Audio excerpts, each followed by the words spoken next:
Hello, everyone. I'm actually honored to have Dr. Claudia Pinter, one of the Ripe Global Educators here with us today. I asked her to actually come and teach a course, teach a aligner course for us to go based on what I have seen from her. I'm very impressed, and I wanted this to be part of Dig Dental Education of our series. We have a few of them there. We have a CBCT there, how to read CBCTs. We have a 3D printing episode, and this will be added to that. So, Claudia, would you take a couple of minutes, tell me a little bit about yourself and where you are, because people probably would be interested in where you are. You are an orthodontist, but tell me a little about yourself. Hi, Bob. Hi, everyone. I'm really honored to be here. I'm really excited because that's one of my passions to share. And I'm in the most beautiful city in the world, which is Vienna, for those who didn't know. It's spectacular, especially now because it's Christmas season, so it's really worth a visit. I'm an orthodontist. I was trained in Germany and in Austria. I did 1 year of general dentistry and then focused on my orthodontic education, and everything I learned with brackets and wires. But really early in my career, I was exposed to aligner treatments, and I did some courses and I saw, wow, what is possible with a piece of plastic? I couldn't believe it.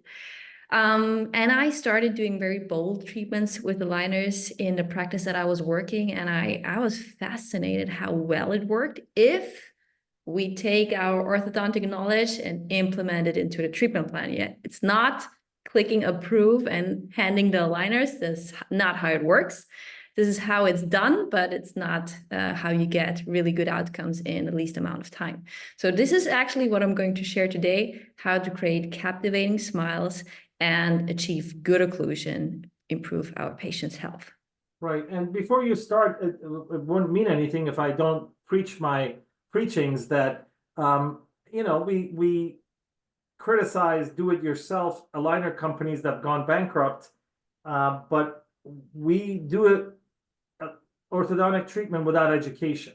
My main goal to have these is that to show general dentists, you cannot take a weekend course again and start on Monday handing out aligners. It's a lot more complicated than that. I was telling you that my sister-in-law, who is a very picky orthodontist, is my mentor. Every case that I get, I work with them.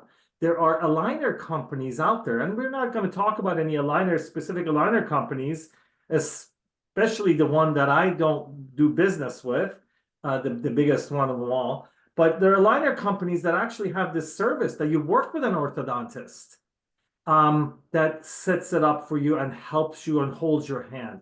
There are a lot of things out there, but the number one thing is the education, and that cannot be taken from you by anyone. I was in Vienna in the 80s. It's one of my favorite cities. I have family members in Vienna, so I know when you say Vienna is the most beautiful city in the world, I know I'm a little biased about San Francisco, but yes, I do agree Vienna is awesome. I'm going to kind of turn the helm to you. You can share your screen and start. If you don't mind, I will ask questions as I listen. Orthodontics is my passion, as I told you, and we can go from there. Absolutely. I would love to do that.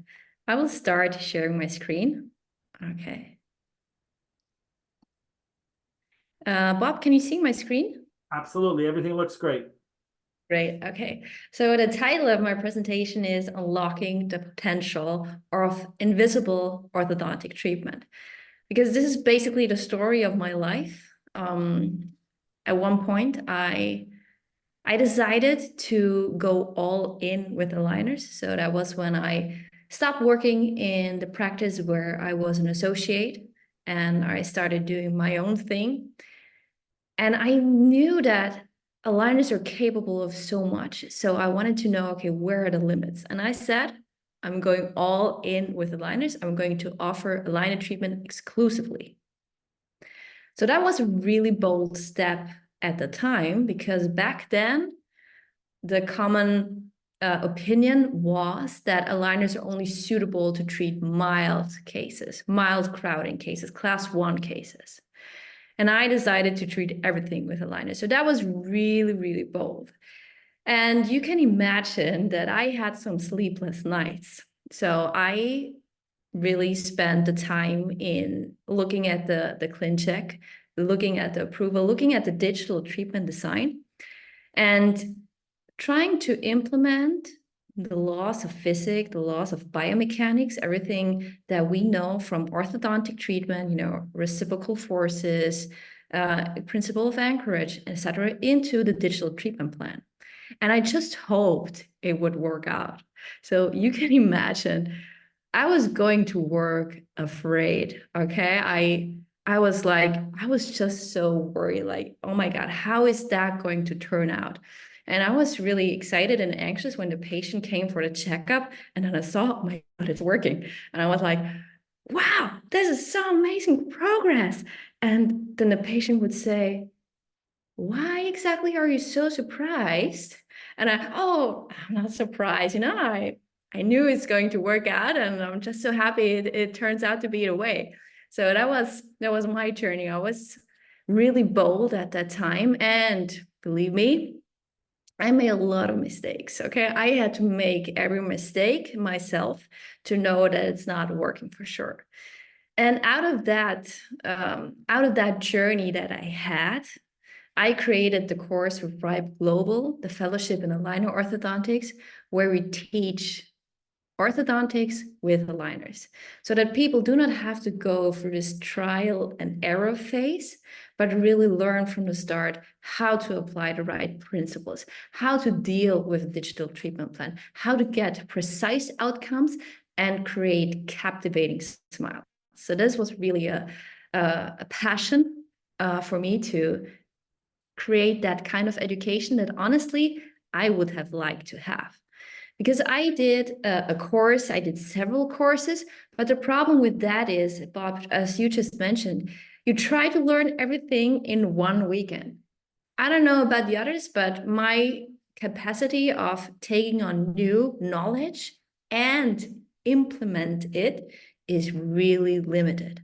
So this is what I love about the Ripe Global courses. They go over a period of time. It's self-paced learning. So whenever you're in the state of mind to take on new information, you watch the webinar. And then you also have those hands-on sessions where you actually implement what you learn. For example, mini screws, which we will talk a little bit about that later, was really, really tough to learn that, having done a weekend course and then being alone in the practice doing that. So there are better options for you today, and you will see a little bit of that. Again, with clinical cases, my talk will be very, very clinical. I think we learn best if we see cases. We need to train our eyes, how the digital treatment plan needs to look like, how we need to design it to get those results we want to have. So a little bit about my journey, about myself. Bob, we already mentioned, I live in Vienna. I'm from Austria. Here in the picture, you see the practice where I'm working. Actually, I'm working in two practices. One is in Vienna, one is 200 kilometers away from Vienna. And I've grown so rapidly over the last few years that actually I cannot take any more patients anymore in that one office. So I only work in one practice anymore. And you need to imagine I'm only doing aligner treatment. So most orthodontists try to maximize the amount they do with aligners, but it's still around like 20%. And I'm doing 100% and I'm not able to take new patients. And this is what I want to share. I want to share principles that work so your listeners, you all, are successful in your practices. I already told that I'm an educator with Ripe Global, which is a huge honor for me. I discovered Ripe Global when I did a restorative course because I'm focused on adult aligner treatment. And the thing with adults, they're completely different to children. So they have one thing in common, they both have teeth, but basically the rest is different. And with adults, you have a lot of wear. And when you align the teeth, sometimes, not to say often, they look worse than at the beginning, because then you have those incisal edges that are all over the place. So I needed to learn some composite edge bonding, learn how to do a little bit of composite to make the teeth look normal again, so the patients are willing to continue treatment and wait until we finished with a good occlusion. So this is how I discovered Ripe Global. They offered the fellowship in restorative dentistry, and this is where I learned my skills. And I needed this skill to create smiles that are really stunning, that are to create a signature smile. And this is what I want to teach, that you create your signature smile and you have all the tools. I'm also a key opinion leader for Spark aligners, so I want to disclose that. However, the ideas and the opinions I present are my own. There's no sponsorship from Spark for this webinar, neither from Ripe Global. But if I say something, that's from my own conviction. Many of you know me from Instagram. My name is Dr. Claudia Pinter at Instagram. Please follow me. I share a lot of useful tips and clinical cases, and a lot of people see what I do in my work as an orthodontist and tell me that they feel inspired and learn a lot from the educational posts. So you might find it helpful as well. So, I'm an educator, I'm a clinician, but I also love science. I love to look at things in detail, so I also do a little bit of research. And my passion for sharing also brings me to university, where I get to speak to the orthodontic departments. And that's also a huge honor, because I just have love for educational institutions, and that's a big passion of mine. So enough from me. Now it's only about you. Actually, Ripe Global is as generous to provide me with a QR code that leads you to a landing page where you will find additional resources. If you like that lecture, you can go there to find some more. I need to mention my orthodontic figures of inspiration. My life changed when I met Dr. Ivan Malagon and Dr. Diego Pedro, not only because they inspired me to become the orthodontist that I am today, but also that they are so bold and they're really pioneers in aligner treatment. And I was so fascinated when I saw the amount of excellence they achieved with aligners, and that really got me hooked. And I wanted to see it for myself, and that's the result is why I'm here today. Also, Dr. Stuart Frost, huge inspiration for me. The smiles he created are so breathtaking, and I found a lot of inspiration how he sees beauty, how he sees aesthetics. So you should definitely check out these guys. You will learn a lot. And I want to bring a little video from the clinic. So this is one of my patients, and she was always hiding her smile because she really felt ashamed of her teeth, and she really didn't like the amount of gum display that she showed. She had a gummy smile. And she is so happy now. We did a gummy smile treatment with aligners, non-surgically.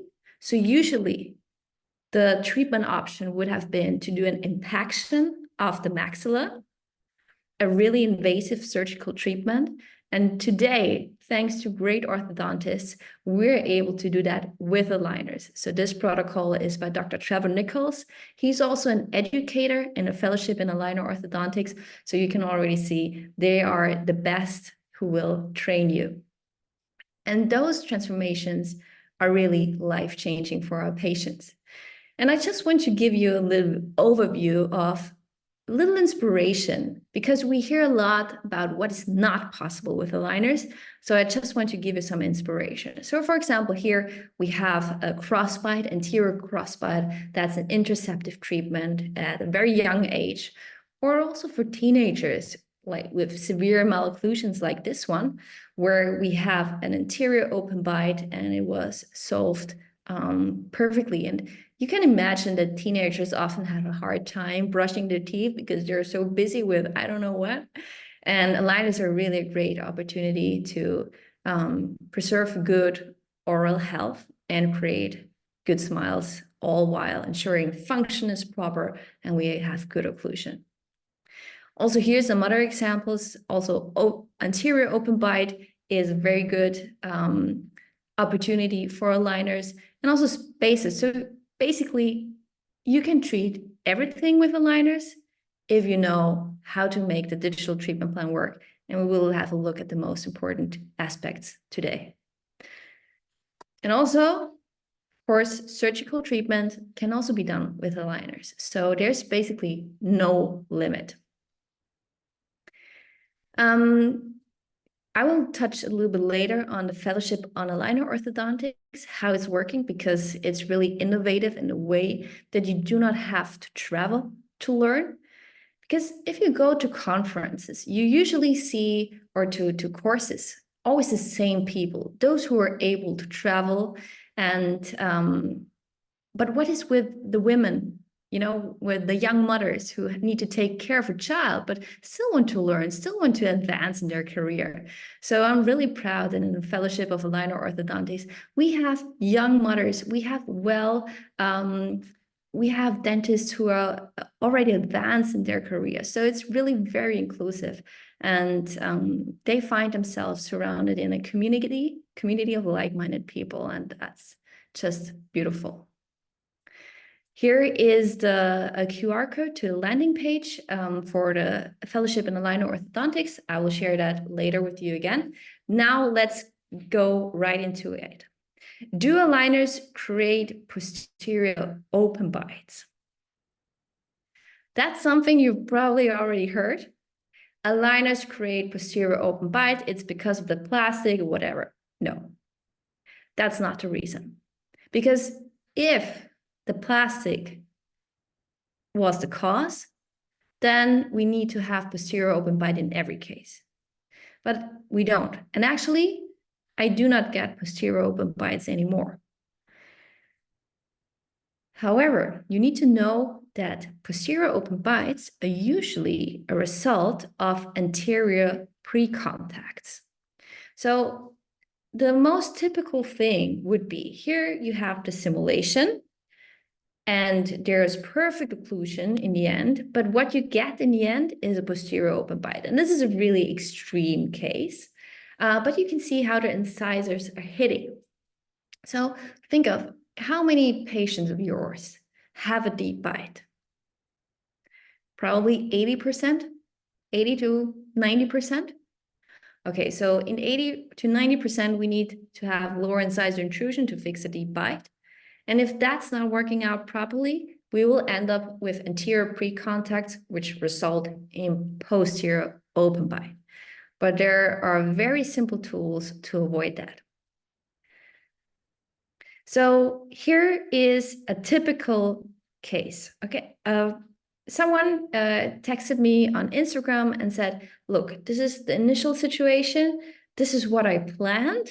All beautiful, teeth are aligned, class 1, beautiful occlusion. I didn't even move the molars, didn't even move the 6s and the 7s. And this is what happened. Severe posterior open bite. I mean, how can that happen? We didn't even move the 7 and the 6s.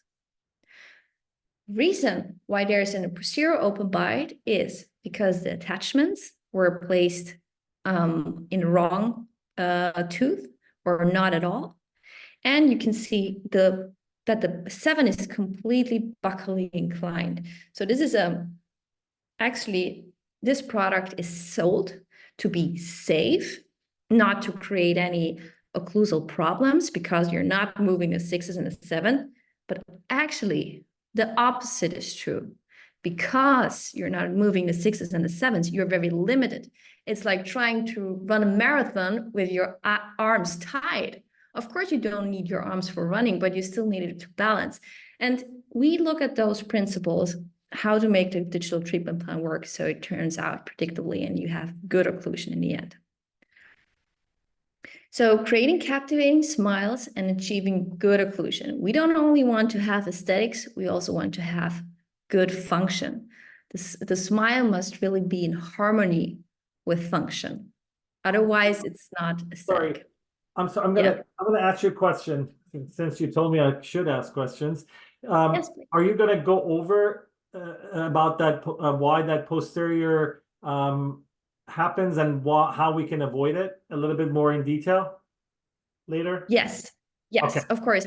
That's what I'm going to do in my last case, but I will give that right away. So I will give the answer right here. There are the missing attachments in the molars and premolars. We need to have horizontal rectangular attachments in the premolars and molars.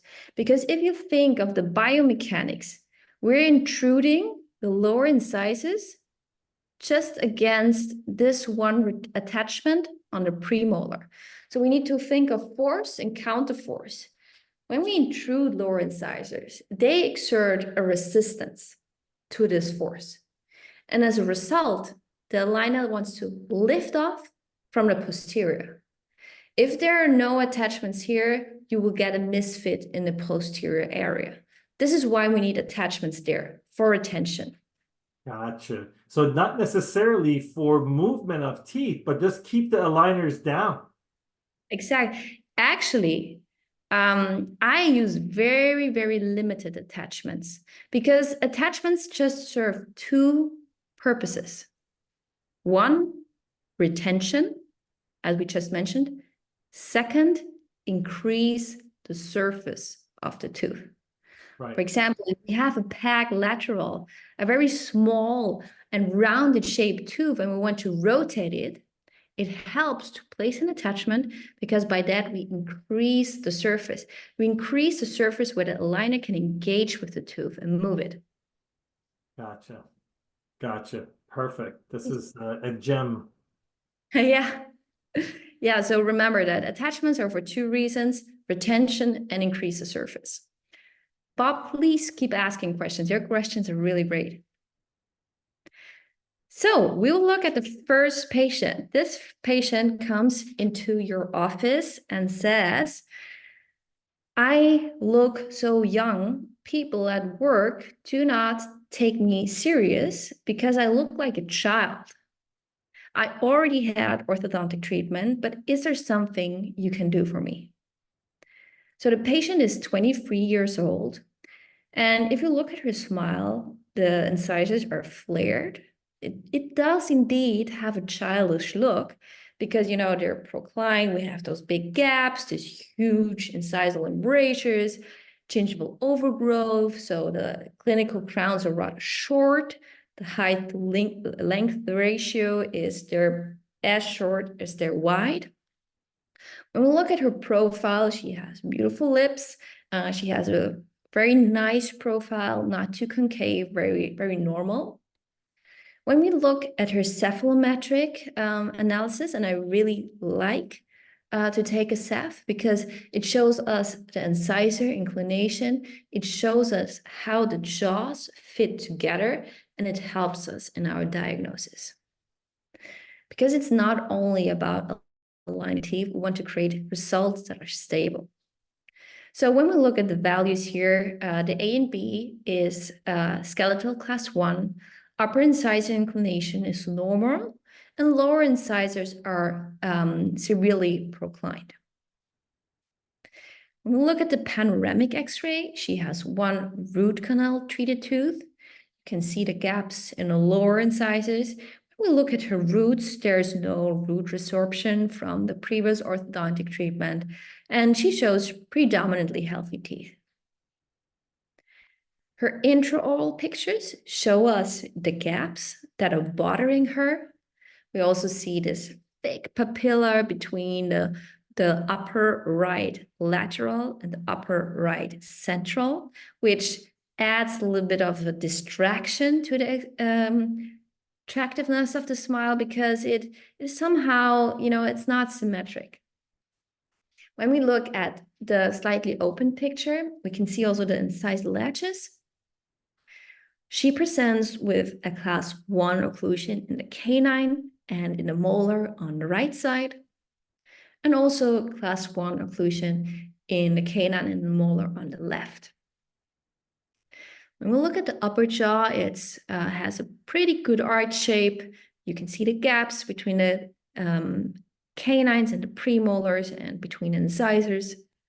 And here in the lower jaw, you also see the gaps. Okay, so she was very skeptical if an orthodontic treatment could help her because she already had an orthodontic treatment. So, and this is what I love about digital orthodontics, about aligners, because we have the digital treatment plan. So we can simulate what we're trying to do right at the start. And this gives a patient a lot of confidence that your sense of aesthetics or what the end result should look like is aligned with theirs. So I told her, okay, we're going to close the gaps. We're also going to do some IPR between incisors to close those incisal embrasures because we want to make your smile look more age appropriate. We want to give you a more mature smile. And then we also need to increase incisor display. So I want to show the whole beauty of your teeth. You have beautiful tooth proportions. They're just hidden underneath the gums. So I also plan to do a gingivectomy at the end. And I showed that to the patient and she said, yes, that's exactly what I want. And she had the confidence. With braces, she would have to trust me blind because I couldn't do a simulation. Now, the next step is also to deliver what we promised. And this can put a lot of pressure on it, but I promise after this webinar, after this lecture, you will know how to get a result like this. And if you think, well, that's just the case with mild gaps, I do not need any guidance on that. That's actually the kind of case where people struggle the most. Because what happens when we close the spaces is we deepen the bite, okay? And if we already have occlusal contact from the beginning, there's no space, no free room to close the gaps without having those anterior pre-contacts that result in a posterior open bite. So closing gaps looks so simple, actually is something we need to be aware of, not to create posterior open bite because of the bite deepening effect of the gap closure. So how do we make this treatment plan work? We need to have this clearance between upper and lower incisors in the end. And you can see that I'm doing lower incisor intrusion. I focus on lower incisor intrusion in every lecture. It's so important. It has everything to do with aesthetics. Because what you will usually get if you have a technician plan your case or if an algorithm is planning your case, they would do a result that is less attractive. Because let's say we want to have 4 millimeters of lower incisor intrusion here. 4 millimeters is a lot. So what the technician would do is they would separate the 4 millimeters in 2 millimeters in the upper, 2 millimeters in the lower. Wonderful. We made 4 millimeter intrusion, just 2 millimeter intrusion in both jaws. Well, the problem with that is we want to create captivating smiles. We want to create great aesthetics. And one aspect of a great smile is to have a smile arc, meaning that incisor ledges of maxillary teeth form a curvature that is parallel to the lower lip. Now, if we intrude the uppers, we flatten the smile. And in the worst case, even the canines hang down and the smile curve is inverted. So it's not aesthetic. This is why lower incisor intrusion, deep bite correction has everything to do with aesthetics. So to predictably achieve this lower incisor intrusion, you need to have those attachments on lower premolars and molars. As we mentioned, when the aligner tries to intrude lower incisors, they exert a resistance, okay? They don't want to be intruded, they want to stay where they are. So the aligner tends to lift off from the posteriority. And if you do not have attachments there, it will lift off. You get a misfit, aligners will not fit anymore. Then you need to do a new scan. You lose money, you lose time, which results in losing money, and the patient loses confidence in your skills, and at the end, will not be happy with the result. So this is really crucial. So by placing horizontal rectangular attachments on premolars and molars, you get predictable lower incisor intrusion. And especially because here we have a strong component of pure intrusion. So it's not just proclining the teeth, which results in a relative intrusion, meaning that if you look, so this is the apex of the tooth, and this is the crown. This is the crown. And you procline the tooth, you get an intrusion, a relative intrusion of the incisal edge, but no intrusion of the apex. And that actually doesn't require any attachments because it's a crown tipping movement. Tipping movements do not need attachments. Crown tipping movements do not need attachments.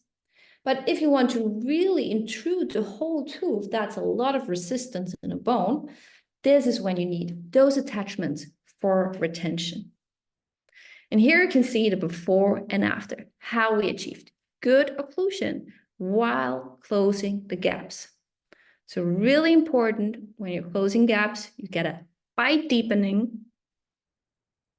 Make sure you plan lower incisor intrusion correctly by placing those horizontal attachments on lower premolars and molars. And if you think of in how many cases you have a deep bite, you probably will need that in almost every case. Claudia, could you accomplish the same thing by doing some IPR and moving the lower anteriors distally rather than, because intrusions have been almost, I feel like it's a holy grail. Sometimes happens, sometimes doesn't. Could that a perfect bite be? I mean that we need to make some spaces, right, to move those lower anteriors backwards so you can make the correct overbite and overjet. Like, is that the same thing? Well, what's your take on that? That's a great question, Bob. IPR is often suggested as a solution. However, in a case like that, you make your life even more difficult because closing gaps or doing IPR is basically the same. Okay, so with the IPR, you get even more bite deepening because you're not only closing the gaps, but you're also reducing enamel, and you need to close more gaps that you created through IPR. So you get more bite deepening effect. And that's when you need even more intrusion. So in that case, it would be counterproductive as far as I understood. So what's really crucial here, you will get predictable incisor intrusion. And I will show it with my cases. Like, this is how predictable it is. It's good occlusion. We have achieved good overbite, overjet. And when you look at the digital treatment plan, so I design everything myself. There's nothing done by a computer or by a technician because they don't have the knowledge on how to make this work. You, as dentist who is trained in biology and also about orthodontics, you need to instruct the technician what to do. That's a huge misconception. People think, I don't know what to do. The technician will know. No, he doesn't. He knows less than you. So we need to give instructions to the technician. And the instructions need to be precise. You cannot say, do a little intrusion. Like, what is a little? Is it 0.2 millimeters? Is it 2 millimeters? Is it 5 millimeters? Who in the world would know? So either you give very precise instructions to your technician, or what's even faster is if you want to do an adjustment, do it yourself. So there's one thing I want everybody to see is what the overjet overbite looks like in a simulation. So the teeth are not touching. There is clearance between uppers and lowers because our incisors are like, they're sensible organs. They do not want those hard contacts. And we need to have this clearance between upper and lowers, especially because if intrusion is not expressed 100%, then we have immediately those anterior pre-contacts. So doing a little bit of overcorrection, not having occlusal contacts on incisors in the digital treatment plan will make it more predictable. Predictable means that the digital simulation will match the clinical outcome. So here's a little simulation on why those attachments are so important. As we intrude, those attachments give us retentive surface for the aligner to stay in place and to exert the force on the lower incisors. Here from the right side. Here it looks a little bit different because I'm also doing a sequential distalization to really improve the occlusion. And as soon as the distalization is done, I retract incisors. And look at the end of the treatment. It's really, there is space between uppers and lowers. They're not hitting. And this is crucial. I want to have this clearance between upper and lower incisors in every case. And here you see also the after picture. So there's good occlusion in the posterior. We improved the inclination of incisors. Remember, when we had the Ceph, the lower incisors were excessively proclined. By doing lingual crown torque and retraction, we corrected the lower incisor proclination. And they're in the end in a better state. And we have good interincisal relationship. And again, you see the attachments in lower premolars and molars. So this is what I wanted you to see. This is how the simulation needs to look like. So you go to the model. If it looks like that, those contacts are like there's no space. We want to have this clearance. So instead of instructing the technician, you can just do it yourself. It takes 10 seconds and adjust the digital treatment plan to make it more predictable. And this is actually the first exercise people need to do in the Fellowship of Aligner Orthodontics, to deal with the software, to know how to make a clean approval work, to make it more predictable, how to do modifications to improve the predictability yourself. This now will work out. The other simulation will cause anterior pre-contact and you will get posterior open bite. And you saw it took like 10 seconds to do it. So this is what the occlusion should look like. Have green contacts, well distributed on the posterior teeth, on the premolars and molars, and no contacts from canine to canine, because we need to have this clearance between upper and lower teeth. So here's a little simulation of how I design the treatment plans. You do not need to do that yourself, but you need to know what the digital outcome should look like. So we already talked, in order to avoid posterior open bite, we want to finish with 1 millimeter overbite the most. So we do not want to have this huge overbite. 1 millimeter overbite in a digital treatment plan is enough. And have this clearance between upper and lowers, no anterior contacts in the upper and lower incisors. That will give you predictable outcomes in terms of occlusion. Here's the simulation of the upper. Actually, I will run through that because like that we have time for more cases. Just want to show you that it's really predictable to get excellent results with aligners, to have good alignment, and to finish with a good occlusion. So this was the before and after. You can see that the midlines are centered, that we were able to achieve a class 1 or maintain a class 1 relationship, all while improving the aesthetics and finish with a good result.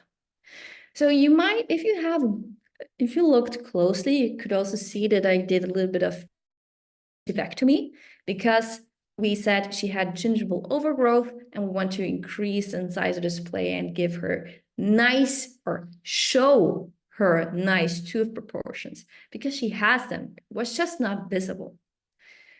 With gingivectomies, I do them myself. It's very easy. It's a very good tool, especially for orthodontists. But if you're a dentist, you probably have the equipment in your practice anyways. So here, the important thing is to stay within the attached gingiva. So the attached gingiva is like a collar around the tooth that is protective, and we want to keep that collar. We do not want to extend the new margin all into the movable mucosa because then it's really likely to create recessions, and then we cut away the useful tissue that is really necessary. And this is how I do it. So I mark the gingival senate, and then I just run the electrotome like a pencil from one papilla to the gingival senate to the other papilla. It's as easy as that. And then to get a nice emergence profile, I really recommend to do the bevel. Do the bevel of the gingival tissue to have a nice emergence profile. Otherwise, it will look really unaesthetic. Are you using, you said electrosurge? Yes, electrosurge. Can you do that also with lasers? Because these days everybody has the lasers in their offices. Yes, I also tried laser. However, I broke the tip so many times. I really need something that's more robust and not as prone to breaking. So that's why I'm so happy with the electrosurge. Yeah, I know electrosurge has a lot of its fans, I get it, that those tips are expensive too. As you break them, you got to keep replacing them. I get it. Yeah, so that I've tried both. And so many think, oh, you need a surgical guide. Actually, if you're not taking away bone, and most of the patients have gingival overgrowth, then it's as easy as connecting the dots. So for the central, the gingival height, the gingival senate is slightly distal, and then you just draw the margin. And what the cool thing is also about the Prover software is that you have the CBCT. So the Prover software comes with Spark aligners. You have the CBCT, you have the dental models, and you have the display of the gingiva. And if you see here, she has gingival overgrowth. So 3 millimeters of gingiva are covering the clinical crown. And as long as we stay in the attached gingiva, we can cut away this extra tissue and show her true, beautiful tooth proportions. And here you can see the cephalometric X-ray. You remember how we had those proclined incisors, how we improved the inclination of lower incisors and maintained a class 1. So A and B's class 1 interincisal angle is normal, upper incisor inclination is normal, and lower incisor inclination is in the ideal range. Here's the panoramic X-ray, no tooth resorptions. We have nice root parallelism, and especially no root resorption in lower incisors as we intruded them. This is her smile afterwards. And she's really happy she went for that treatment. And I can tell you, this is what you want to have. You want to have your patients referring their friends. And this is what you're going to do. Because people ask her, hey, you look really good. What did you do? Oh, I've been to that orthodontist. And she will refer your practice. So this is really a powerful tool. And it's really about doing everything we can do for the patient. So it was not just about closing the gaps. We really designed the smile. We planned the IPR to reduce the incisal abrasions. We recontoured the gingival margins to show more of her teeth. And here's a little video where she explains how she feels now, how she feels confident to show her teeth, how she's not ashamed to show them anymore, but she's really happy with the result. So the little take home from the digital setup is have no occlusal contacts from free to free. Have this 1 millimeter clearance. This is how it needs to look in a software. If it doesn't look like that, intrude lower incisors a little bit more. And don't forget to place the horizontal attachments in lower premolars and molars. So this was the first take home. Let's have a look at the next case. Since we're talking about lower incisor intrusion and if it works or not, Bob, this case will be very interesting for you to see. But I want to direct your attention to what you see when you look at her smile. So she came to my office and said, well, I just want to have your opinion and consultation about if there's something I could do about my smile. I think it's pretty nice.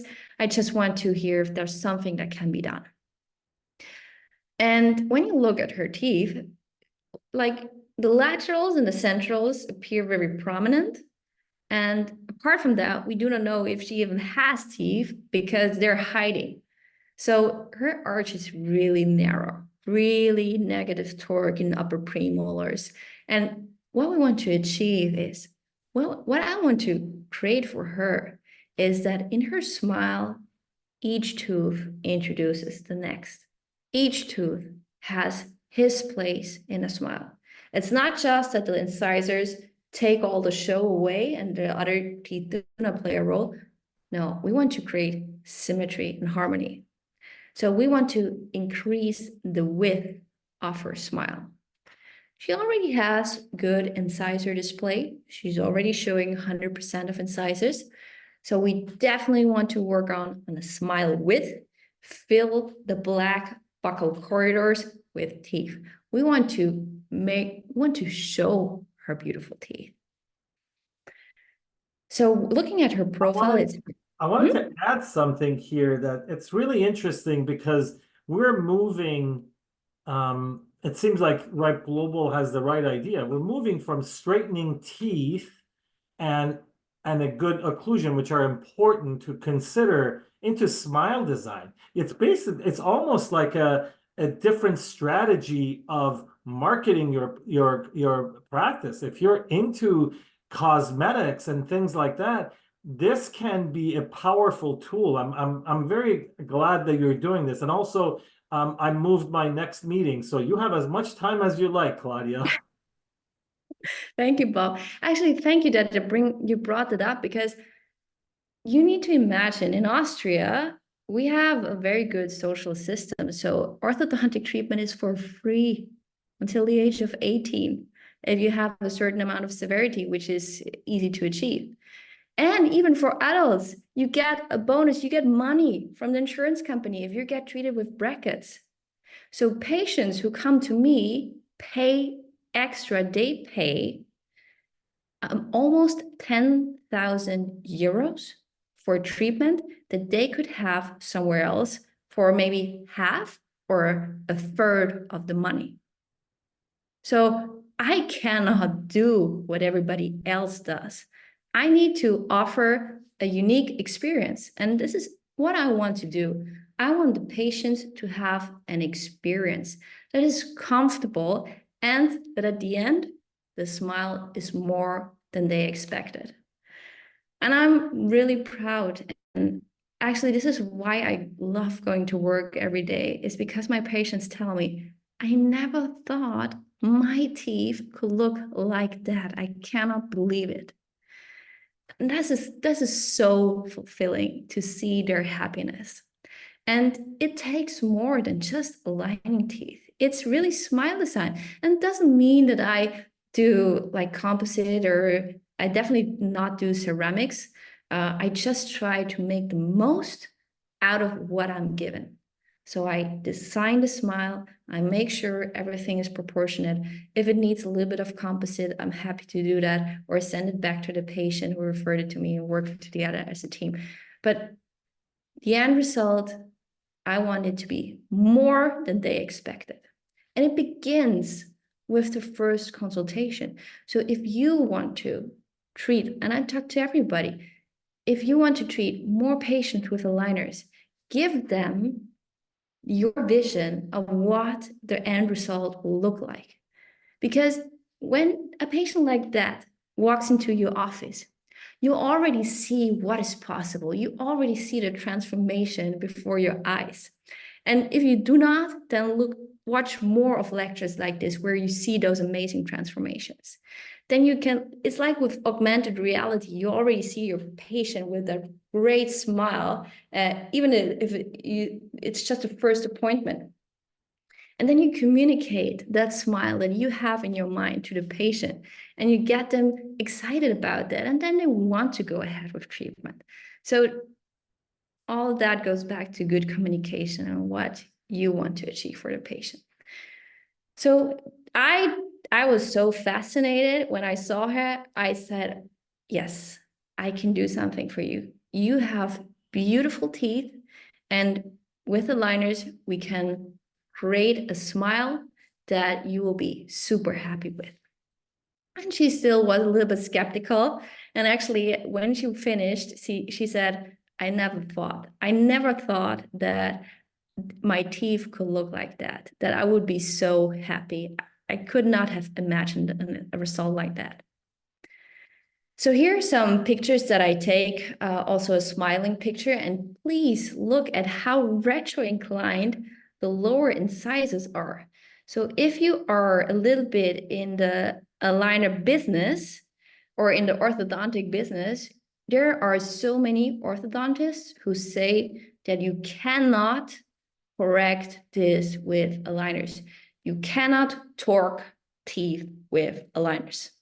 And they're adamant about it. So stay tuned how this works out. Okay, what is also really helpful is, because we're talking about smile design, is to take a picture where the patient says Emma. This is to evaluate how much teeth is she showing during speaking. So when we look at her incisors, she's showing 3 millimeters of incisors. This is ideal. If she would show more, maybe 100% of incisors, she probably has a gummy smile when she's smiling. And you can see, please look at her lower incisors. I mean, she's so young, she's 30, and they're already so badly worn. And when she's speaking, this is basically what's bothering her. Nowadays, patients spend a whole day talking on Zoom, seeing their faces in the computer. So the demand for invisible orthodontic treatment is growing so rapidly.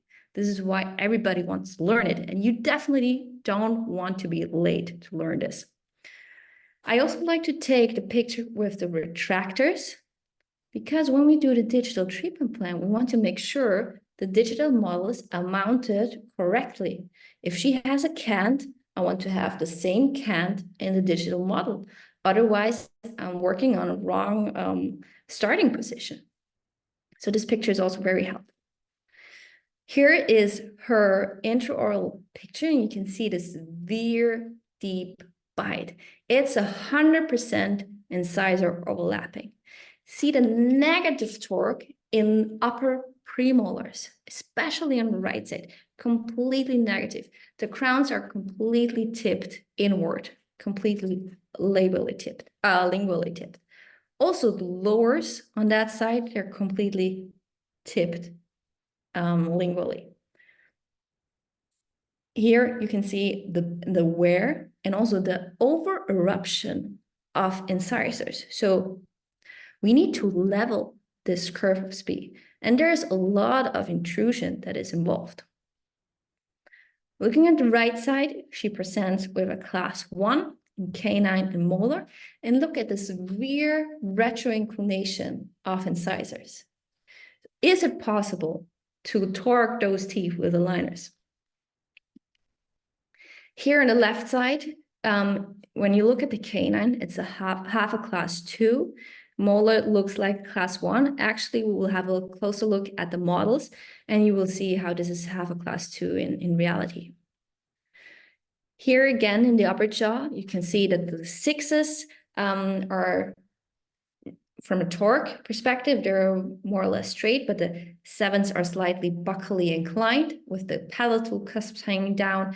There's crowding in upper incisors. And if you look at the inclination, like you cannot see anything of the palatal surface of incisors. You only see the labial surface. In an occlusal view, that tells you how retroinclined upper incisors are. Lower incisors, they don't have any space. They need to move lingually to escape from the uppers, and they're really, really badly worn. So here again is her smile, and while the incisors are very prominent, all the other teeth are not really visible. This is her panoramic x-ray, so she still has all the wisdom teeth. In the panoramic x-ray, you can also see the excessive curve of speed. And here's her cephalometric x-ray. So this confirms the heavy retroinclination of upper incisors. And we can assess her profile. So, okay. Yeah, the BITS appraisal says skeletal class 2. Okay, kind of move that. No worries. So because we talked about smile design, I want you to look at those 3 designs. They look very similar, but there are slight differences. If you had to vote which of those designs you like best, which would you choose? Similar, very similar. I like the one on the very right, the lower right Yes, side. bingo. That's the design that has the smile arc.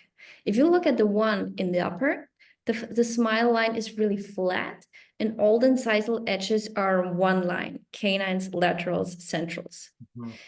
The one on the left is a design where the canines are even further down than the other incisors. Looks a little vampire style. And the right one is where then the incisal edges of maxillary teeth form a curvature that is parallel to the lower lip. And this is what we want to achieve for our patients. So again, if we want to solve that divide, we cannot intrude upper incisors because that would flatten our smile arc. We want to do lower incisor intrusion in lower incisors only. So we need to have the right protocols not to fail. Otherwise, we will create this anterior pre-contact and end up with posterior open bite. It also, this is so important when you talk like this, because I want people to understand that the technicians don't know this. They're gonna intrude those upper incisors almost 100% of the time. Yeah. I've seen it happen all the time. And I told you I have an orthodontic mentor, my sister-in-law, that helps me, and she always changes that. The smile design has to be on our minds at all times. I'm so glad you're talking about this. I mean, everybody of us has seen ChatGPT, okay? We know what machines are capable of doing. They're still lagging a little bit behind in terms of orthodontic treatment plan. But if we do not do all we can, like it's a matter of time until we will be replaced. So we need to be better than what a machine. And we're great in designing a smile for our patients. And if a technician works in a company, I mean, they know what distal and mesial is, they're trained on that, but apart from that, there's not a lot of knowledge. And what they do, if they intrude just the lower incisors, they will get all these alerts, okay, that's unpredictable, and then they will try to intrude both teeth, as we just discussed, and that's not a beautiful outcome.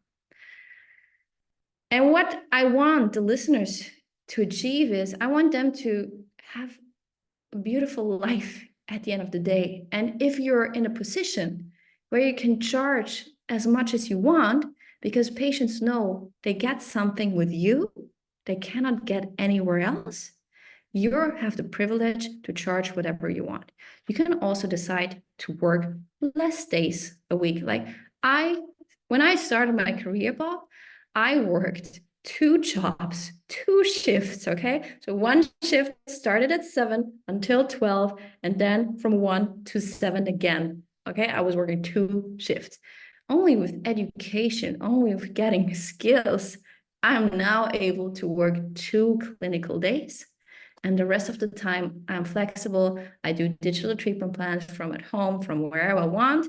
And I can engage in things that I am so passionate about, like teaching and stuff like that. So I really want that. I want to give that to everybody who's listening. And talking about deep bite correction and making it predictable, I guess you already noticed how I'm finishing with 0 millimeter overbite. So as a rule of thumb, if it's a deep bite, make sure you finish with 1 to 0 millimeter overbite. So normal deep bite, like 2/3 overlapping, 0 to 1 millimeter overbite. If it's a severe deep bite, like in that case, 100% overlapping, go even further. Finish with 0 overbite or even -1. That's 1 millimeter open bite, anterior open bite. But do not go further than that, because if we go crazy with overcorrections, things get out of control and it becomes less predictable. This is when we just finish with 1 millimeter open bite and then fix the rest with a refinement. I want to kind of clarify this. You're not really going -1. You're taking into effect that things don't usually go as good as you want them to go, so you're trying to overcorrect, right? Is that the case? Yes. So for example, here in the lateral, it's 1 millimeter open bite. Mm-hmm. Here it's like 0 millimeter. It's like really 0 millimeter overbite. And so these are difficult movements. Like there we have 4 millimeters of pure intrusion. I expect that I will get around 80 to 90% expression of that. So I plan overcorrection to get that a little bit more, but I stop at a point. I cannot, like it's with very severe cases, you cannot achieve everything in the first set of aligners. It's just not possible from a biomechanical point of view also sometimes, because Right. In other words, you're hoping by overcorrecting to get what you're trying to achieve, which brings me to this point that there is this trend to see the patients less and less. And let's give them for the next 3 months. Cases like this, they need monitoring, in my opinion. I don't know how you feel about it, but I want to definitely see them every 2 aligners or 3 aligners to make sure I'm not really, going too much. If you're an orthodontist, you have the skills to, quickly correct things. But as general dentists, if you catch something that's going the wrong way soon enough, it's a lot easier. But how do you feel about that? So if you do the fellowship in aligner orthodontics and you understand all the principles that make aligner treatment work, you can schedule the patients like me. I see them every 12 weeks, every 3 months I see my patients, because there's no need to see them earlier, because I feel bad if they come in and I say, hi, how are you doing? Everything's fine, good, bye. I mean, I do take pictures, because I take pictures in every appointment because I'm so interested in how it's working out, but I don't need to see them more often than any more than 3 months, except for like very experimental treatments, very experimental cases. I need to see them more often, but apart from that, I know that this plan is working. I see her every 3 months and I'm fine. Yeah, I mean, I guess it comes with confidence. It seems like us general dentists may not have as much of a confidence, and which brings us back to having the education which RIPE provides to gain that confidence that as long as you set it up correctly in the beginning, you're going to get predictable results. Yeah. And that, creates more resources to treat more patients. So it's and also the patients, like, they're really busy. They do not want to come to the office every month. And also, like, if you're starting with aligner treatments, and I see it with the people in the fellowship, like, they treat case after case after case because they have all the support they need. We have this continuous mentoring program where they get approval for the cases and also suggestions on what they can do to make it more predictable. And you cannot store the boxes. This is why I give all the aligners to the patient in a first appointment. I don't have boxes in my office because you cannot store them. It's not possible. So yeah, and actually the aligners is not the expensive thing. The most expensive thing about the treatment is your time. So here we see that the left side was actually a class 2. And of course, we want to improve the occlusion. We want to finish in a nice class 1. So here you can see how the teeth move sequentially. This is a sequential distalization pattern, 50%. I will not go into detail about that. That's a topic for our next lecture, Bob. But just if you want to have a good tip, you need to distalize. Tell to the technician, do sequential distalization 50% because it's the most predictable distalization protocol. And here are also the installments or the installations for the class 2 elastics, which are needed to support the class 2 correction. And when you say 50%, meaning once it's moved 50%, you start moving the next one, correct? Absolutely, absolutely. That means not more than 2 teeth are distalized simultaneously. And it goes all back to principles of anchorage.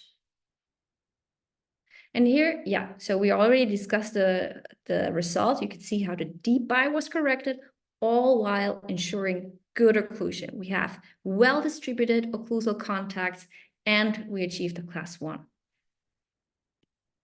So just one idea that I want to leave with the audience is, how does the aligner distalize? Because in the simulation, you see how the upper teeth move distal. But how does it actually work? The aligner is only creating a space between the 7 and the 6. And we want to make sure the space is created by the 7 moving distal and the other teeth serving as an anchor. We do not want the other teeth to move mesial because that would worsen the class 2. So when the aligner creates the space between the teeth, we want just the 7 to move distal. This is why we use the class 2 elastics to increase the anchorage of the upper anterior teeth to make sure only the 7 goes distal. But again, this is just a little teaser. That's a topic for a lecture on its own. I will also move a little bit quicker because we're almost running out of time. Here you can see now the corrected incisal inclination. We can now see the palatal surface on the occlusal view. So that means we corrected the torque. And here you can see how the gaps are opening up in the digital treatment plan, how the digital how the sequential digitalization 50% protocol was applied correctly. And when I started using aligners, I did those courses, but in the end, I was alone in the practice. So you try to learn everything you can on the weekend, but then you're in the practice and you're presented with those cases and this teeth moving, and it looks good. And the more you look at it, the more likely it seems. But it was really hard for me to assess if this is predictable or not. And this is a big focus in the fellowship in aligner orthodontics to enable the doctors who train with us to assess the digital treatment plan, make sure the principles of orthodontic tooth movement are applied so they get predictable results. Here in the lower, so basically we create the space. I don't want to do 10 millimeters of IPR here, because remember how worn the lower incisors were already? They were so thin. If I do more IPR, they will be like next to nothing. It will be like little toothpicks. So I really want to create the space by developing the arch. Do you remember how lingually inclined the premolars were? We want to upright them, create a good arch shape, create good aesthetics, and create the space to align the lower incisors. So I do IPR basically just for one reason: to avoid black triangles. I do not do IPR to create space. Usually I create the space by developing the arch, by uprighting the negative torque, by creating a good arch shape, and IPR I only do to reduce the black triangles. Because black triangles are really bothering the patients, and if it cannot be solved by IPR alone, then some composite might help to reduce the black triangle. So also on the right side, we started in a class 1. I wanted to make sure we also end in a class 1. And I had the installations for class 2 elastics just in case, because when you see you're losing anchorage, meaning that you started in a class 1, patient comes back for a checkup appointment, and suddenly they're in half a class 2, cusp to cusp. And you want to fix it by using class 2 elastics, then you need to punch every aligner. You need to make those cuts in every aligner. However, if you plan it right from the start, in cases where it's likely to lose anchorage, then you just say, okay, and from now on, you're going to use elastics, and you've saved like an hour of work for your team and yourself. So here you can also see the before and after, how we had this 100% deep bite, retrocline incisors, all the things that are said are not possible with aligners. And you see, it is possible. However, we cannot leave the treatment planning up to a technician who is... So what is the job of the technician anyway? The technician is only here to follow our instructions. So you could make instructions on where, for example, where to place attachments. And also you need to instruct how to perform the staging. Staging is the sequence of tooth movements. For example, sequential digitalization, 50%. So in my treatments, I do the setup myself, which you can have it done by the technician, because it takes someone to teach you that. And then I just write to the technician, okay, do sequential digitalization 50%. And that's done. So by being able to modify the setup, you can totally decrease the lead time to each case. Because in the end, how much money you make depends on how much time you spend on the case, how much time you spend with the digital treatment plan, how many times the patient comes to your office, and how long the treatment will last. The cost of the aligners is really a really small amount of fee. But this is something we can measure because this is black and white on the paper. It's harder to measure how much time we spend on treating that case. So it really makes sense if you want to increase your production to do a course that teaches you how to be efficient with aligners. And this is her smile in the end. You can see how we increased the smile width, how we maintained 100% incisor display. She had good incisor display from the beginning, and we maintained it. We preserved the smile arc. We created this nice curvature of maxillary incisors because we managed lower incisor intrusion correctly. So we have the three characteristics that make a beautiful smile: 100% incisor display, smile arc, and smile width. Looking at now it's really interesting. So if someone is convinced, okay, you can do posterior or you can do lower incisor intrusion, now we have the proof that we also can torque the teeth. Look at that upper incisor inclination. Remember how it was completely retroclined, and now we have good incisor inclination. And I need to tell you that I struggled a lot with the torque correction in incisors. I failed so many times using Invisalign because I used to use Invisalign, but a few years ago I switched to Spark completely. And Invisalign even has the power ridges, which are just annoying for the patient because the lip catches in, because the liner is standing away from the tooth, and there's this weird adaptation. And I could not torque upper incisor or lower incisor or whatever. I could not do any torque. It just would not work. I failed so many times that at some point I stopped planning it into my treatment plan. However, with Spark aligners, it's working perfectly. And even if I do pure lingual root torque, it's working and it's fantastic. Like, I could not believe it myself until I've seen it in the cephalometric x-rays from after treatment. Here's the panoramic x-ray. So all the wisdom teeth stayed in place. The patient was 30 years old, and since the amount of distalization was not too much, I decided to keep the wisdom teeth because if I failed with distalization, I could still extract them. However, if it would have been me, I would try to avoid wisdom tooth extraction. And this is her before and after. And you can see now how each tooth has its place in a smile. We have this gradation where each tooth introduces the next.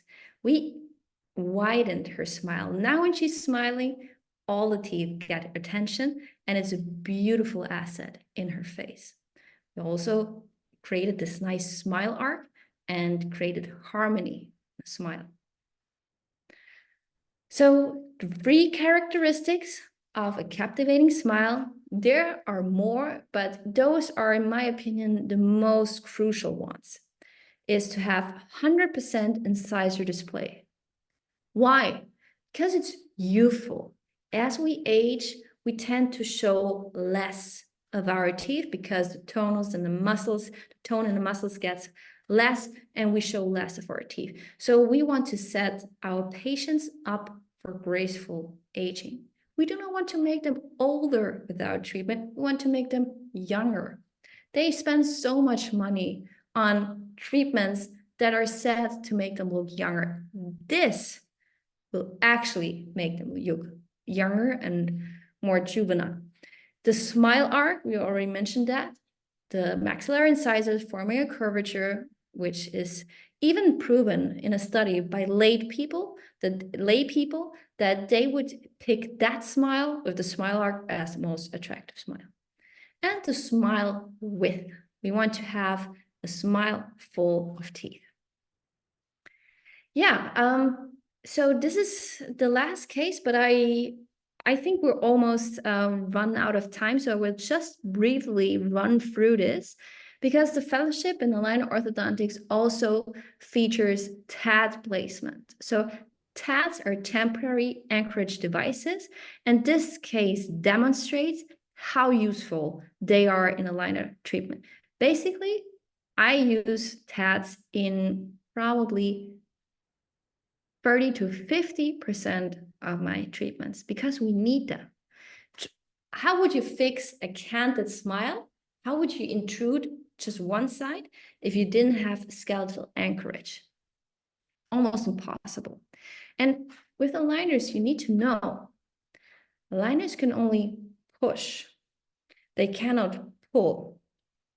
So for pulling movements, we need auxiliaries. TADs come in very handy for that, but also in terms for anchorage. We already talked about anchorage concerning sequential distalization, but let's have a brief look at this case. So you can see that the smile arc is completely inverted. So maxillary teeth are sticking out of the mouth almost horizontally, creating this inversed smile arc.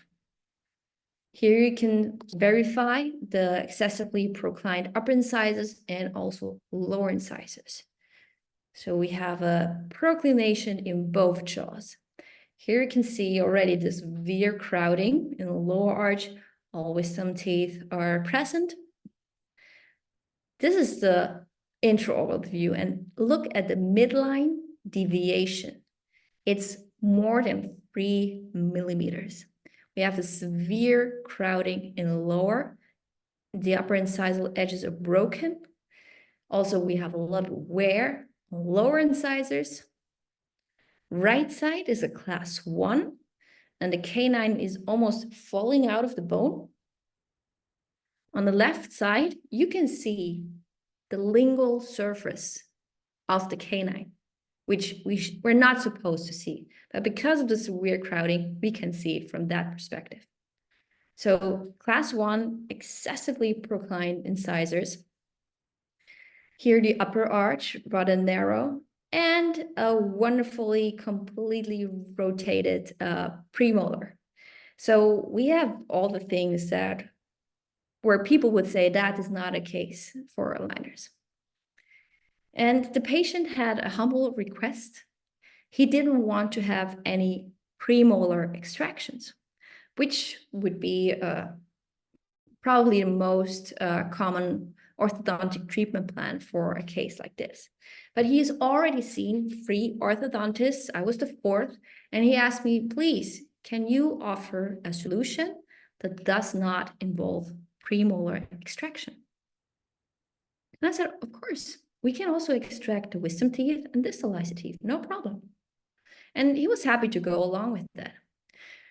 So here again, you can see those gaps opening up. You can see the sequential distalization.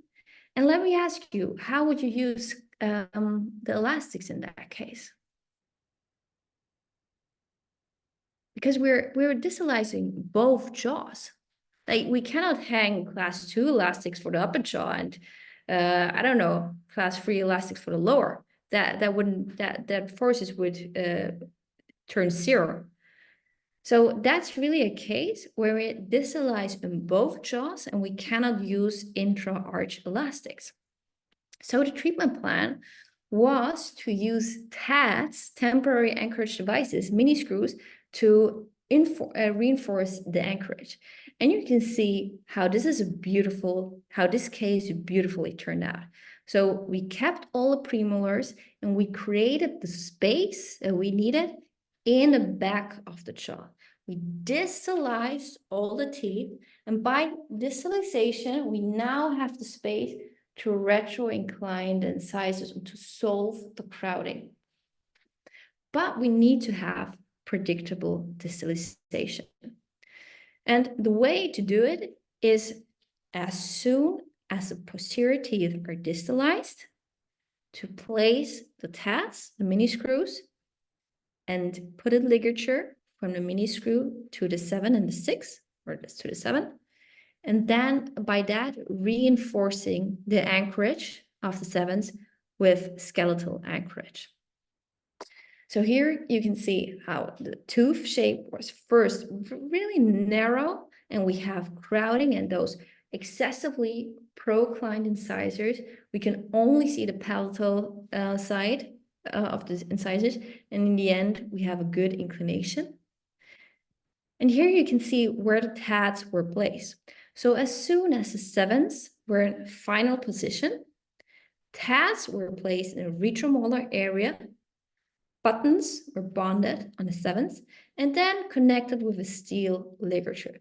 Because the aligner is not really moving the teeth distally, it's just creating spaces between the teeth. We want to make sure the teeth move distal and stay distal. Because as the gaps closes, the teeth want to go mesial again. And we cannot use class 2 elastics or any form of elastics to reinforce the movement, to the anchorage. So we need to have those tats, mini screws, to hold those teeth in place. And those exercises is part of the fellowship because I really believe that you will only implement what you're confident in doing. This is why we designed those phantom hats that you actually mount to your chair, so you can train the procedure in a normal position. On the right side, it's doing on a tabletop, but this is just to demonstrate and for you to see better. You will do the exercise in a phantom hat, so you can simulate how to place a tat in a real situation, how you need to position the patient, how you need to position yourself, where you to have your assistant to handle to give you the instruments, etc., to make it as realistic as possible. Because the next day, when you do it in your patient, you basically just switch the phantom hat to a real hat, and it will be the same. So this really gives you all the confidence you need to implement what you learned. So here you see from the front how the smile evolves. We're creating the space in the back, and by creating the space, we can retro-incline and retrude the upper incisors, which were initially completely proclined. And look at the midline deviation at the beginning and in the end. So we have beautiful line correlation. The crowding was solved without further proclining the teeth, because if you do not distalize, in that case, you will procline the teeth even further, and the incisors will be horizontal to the floor. They won't have a nice inclination. They will be horizontal to the floor. So you need to create the space with distalization or extraction, which the patient didn't want. And please also note how it was possible to derotate the premolar. And this is another lecture on how to be predictable with rotations. I will just give a little hint. It's first a hinge rotation and then supported with elastics to do a pure rotation. So at the beginning, we had this really rectangular arch shape with the severe crowding and the lateral and the premolar already kissing. And after that, every tooth is inside the arch and we have great alignment. So it is possible to achieve good results, to be precise with aligners. But you need to take care. You need to implement the orthodontic principles into the digital treatment plan. It cannot be done by a technician. And here also in the lower jaw, the tats were placed and connected with the tooth so that they stay there. From the left side, you can also see when you look at the end result, we maintained the class 1 by distalizing in both jaws. And look how the incisor inclination has been improved. We started with this excessively proclined incisors, and in the end, we have a good interincisal relationship. So we already, when you look at where the incisal edges are at the beginning of treatment, we slightly extrude them because smile arc was inverted, and we want to create a nice harmonious smile arc. So that requires extrusion of upper incisors. And I already mentioned that aligners can only push, they cannot pull. This is the twist in thinking when you are practicing with braces in comparison with aligners, because braces are best in pulling. They're not so good in pushing, but they can really nicely pull. So that movement you see here is actually a relative extrusion. We're just changing the torque of incisors. We're just retroclining, just applying lingual crown torque. What that means is we transform this pulling movement into a pushing movement, and it's predictable again. So we do not need any elastics to extrude the teeth, just aligners are enough. And this is why I'm confident to say invisible orthodontic treatment. Patients come to us because they want to have a discreet and comfortable solution. I do not want to put the button and elastic on every tooth. I want to be as minimal as possible. Keep the treatment as minimal as possible. And if you look at my designs, patients do not have any attachments from canine to canine because they don't need it. And you want to be the one who offers a discrete treatment where the others have the attachments placed by some kind of software where they're not even needed, and patients, makes the treatment more visible. So this is also why it's important to know where you need attachments and where not. So pure extrusion, here you have a visualization, needs elastics because it is a extrusion, a pulling movement. It's an extrusion. If you want to do that, you need buttons and an elastic. And here's an example. So the lateral needed to be extruded. It was extruded, however, with a button and an elastic. However, in the case that we just saw, a relative extrusion was planned, which is basically a change in torque. We're applying lingual crown torque. And that can be done with aligners alone because it is a pushing movement. So take a screenshot here, pure extrusion needs elastics, relative extrusion can be done with aligners. And this is the final result. Look at the transformation of that smile. He has now smiled with 100% incisor display and the smile arc. And of course, you also did some bleaching, which is super convenient with the aligners because the patients only need to buy the bleaching gel and use it with the aligners you already have. So it's a really cost-effective way for them to bleach their teeth. Here you can see the before and after, the dramatic change. And he is so happy to show his smile. He's now becoming a pilot and he's really on top of the game. And I'm so proud of him that he, just makes something out of his life. And I'm happy that he feels empowered with the smile he has. Here's the panoramic x-ray. The lower canine could use some more parallelism. However, due to personal circumstances, he didn't allow me to correct that little thing a little bit more.